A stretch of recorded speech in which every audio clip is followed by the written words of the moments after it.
SynDup surveille tout pour vous livrer l'essentiel. Bonjour à tous et à toutes, bienvenue à notre webinaire autour de la fake news. Nous allons nous présenter. Donc, Myriam Laurent, responsable du service client. Et Adrien Sasso, je m'occupe de la partie commerciale. Donc on va vous présenter aujourd'hui un atelier qu'on a créé avec les équipes de Métamédia de France Télévisions pour un événement qui était le 4 juillet dernier, qui s'appelle le CDSE Lab, qui est organisé donc par le CDSE, qui est le comité des directeurs stratégiques et de la sécurité et de la sûreté des entreprises. Donc ce comité a pour but de présenter des ateliers autour de la confiance. Notre thème était autour de la fake news. Et donc cet atelier, nous le présentons aujourd'hui dans le cadre de ce webinaire.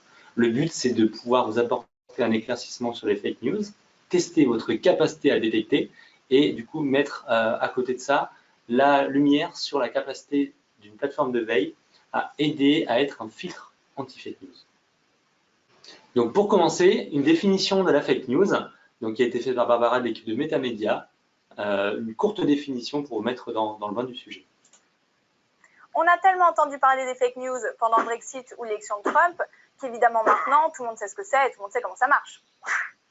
Eh bien non, c'est pas bien ce que c'est qu'une fake news, déjà parce qu'il n'y a pas de définition qui fait l'unanimité. Un des problèmes, c'est qu'on utilise une expression qui vient de l'anglais. News, ça veut dire information ou nouvelle. Fake, ça fait référence à une imitation, à une contrefaçon, et non pas à quelque chose qui serait faux ou erroné. Pour ça, l'anglais, un autre mot, c'est false. Donc on voit bien que l'un des critères qui constitue la fake news, c'est l'intentionnalité. Donc pour résumer, la fake news, c'est une information qui se fait passer pour vraie, mais qui ne l'est pas. Donc, maintenant que vous êtes au fait sur ce qu'est une fake news, nous allons pouvoir tester votre capacité à détecter des fake news. Donc, vous allez avoir plusieurs cas. On va avoir 5 cas que l'on va vous présenter au fur et à mesure et vous allez pouvoir, pour chacun de ces cas, indiquer si c'est une fake news ou si c'est une vraie information. Alors, on commence par un post Facebook. Donc, on est avec une photo de Marion Maréchal Le Pen et François Fillon. Et donc, on vous demande est-ce que cette photo est vraie ou pas. Donc, on va lancer le sondage et vous nous répondez si c'est une vraie information, une vraie photo, ou si c'est un photomontage, donc plutôt un côté fake news.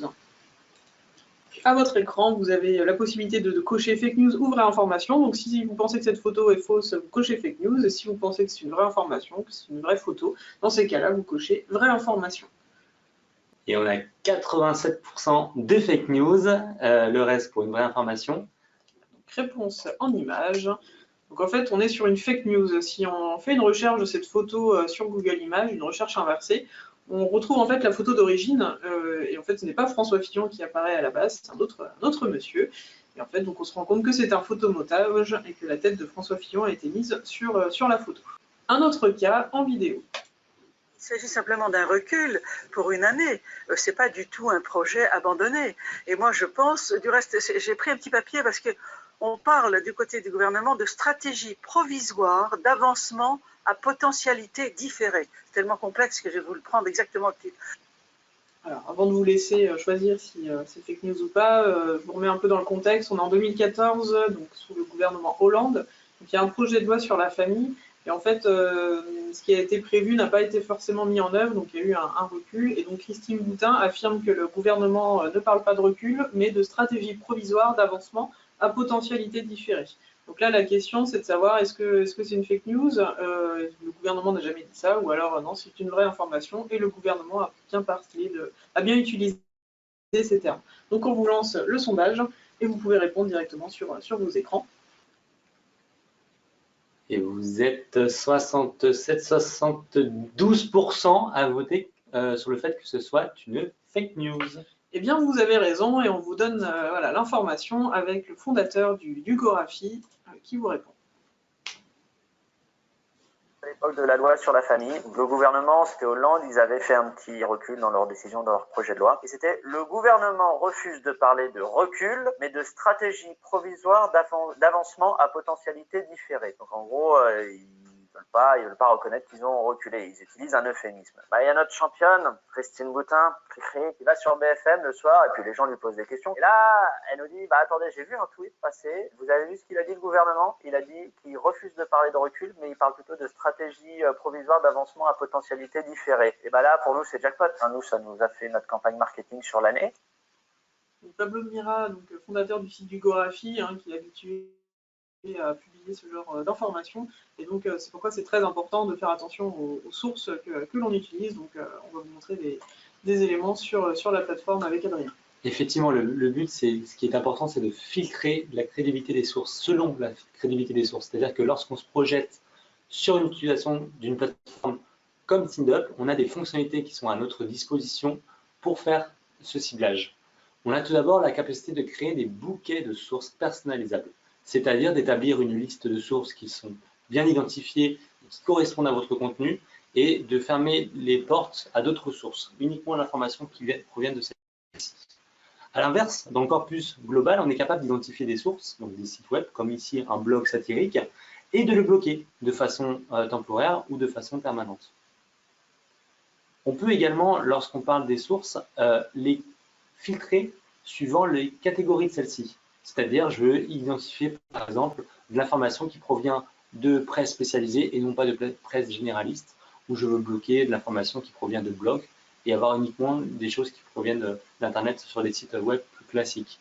Il est important dans le processus de veille de modérer le contenu par des experts, des personnes qui ont la connaissance sur les sujets. Donc c'est vraiment d'un aspect collaboratif. Ils vont pouvoir commenter, supprimer des articles qui ne correspondent pas, ajouter du contenu dans le but d'enrichir et donc de vérifier cette information avant de la diffuser à l'ensemble des collaborateurs ou des destinataires dans le processus de veille. Un autre cas, donc là on a découvert récemment, courant juin, donc des formes qui étaient dessinées dans des champs en Alsace.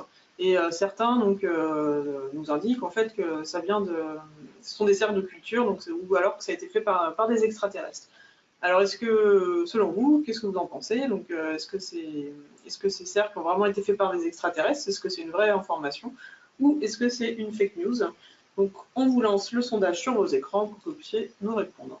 Donc généralement sur cette question, on est assez unanime hein, sur la réponse. On en met des faciles de temps en temps. Effectivement, il y a un consensus à plus de 97% comme quoi cette information est une fake news. Eh bien, vous avez raison, réponse en vidéo. Ce dessin dans les blés est apparu lundi dernier dans la petite commune de Blessem, dans le Bas-Rhin. Des cercles entremêlés, il n'en fallait pas plus à certains internautes pour y voir des signes venus d'ailleurs. Les extraterrestres sont là, ils essayent d'attirer notre attention. Sur ce site, d'autres y voient plutôt un symbole solaire.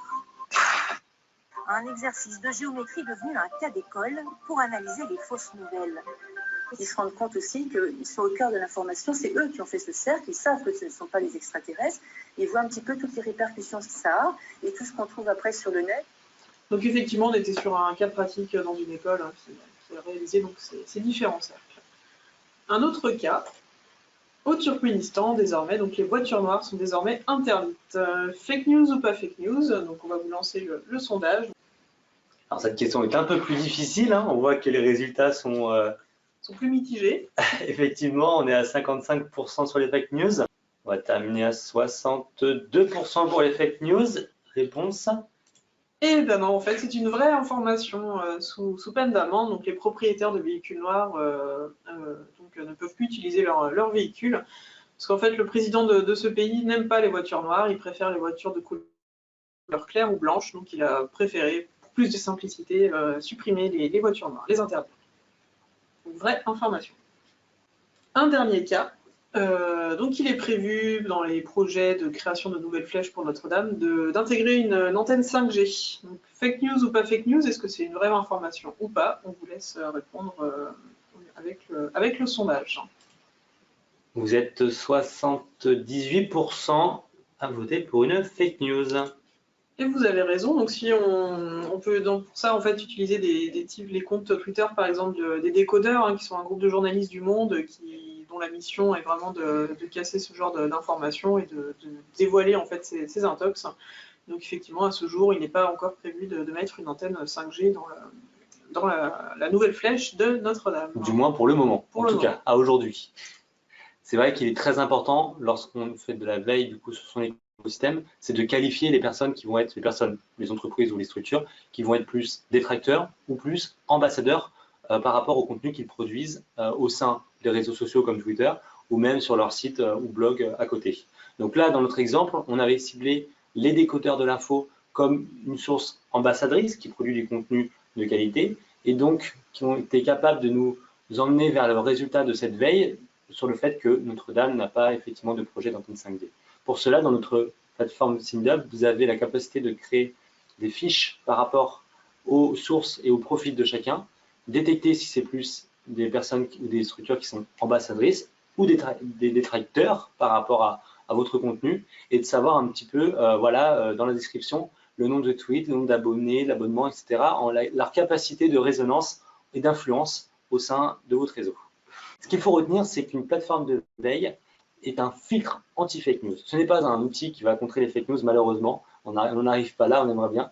Mais c'est juste un filtre supplémentaire à votre capacité, vous, de les détecter. On va pouvoir se servir des fonctionnalités qu'on vous a présentées ici. Donc, pour rappel, le filtrage en fonction du type de source, de leur crédibilité, définir des bouquets qui sont personnalisés suivant les intérêts que vous avez, suivant la veille que vous avez créée, de bloquer des sources qui peuvent être polluantes, qui peuvent apporter de la fausse information, type des blogs ou des journaux satiriques, impliquer dans le processus collaboratif de la veille des experts internes ou même externes qui vont être capables d'enrichir, de valider, de supprimer du contenu, de l'information pour qu'elle soit le plus pertinente possible en finalité. Et il est important de qualifier son écosystème, d'isoler les acteurs, les différents. Ça peut être des fournisseurs, ça peut être des influenceurs, ça peut être des personnes juste clientes. Le but, c'est de les identifier pour qu'on puisse tout de suite catégoriser le contenu qui provient de ces comptes ou de ces sites internet. Et pour terminer, une vidéo de Barbara de Metamedia pour conclure. Une chose est sûre, la lutte contre les fake news ne doit pas se limiter au fact-checking. L'enjeu aujourd'hui, c'est d'enrayer leur propagation dès le début, en formant des citoyens autonomes et responsables dans leur manière de s'informer.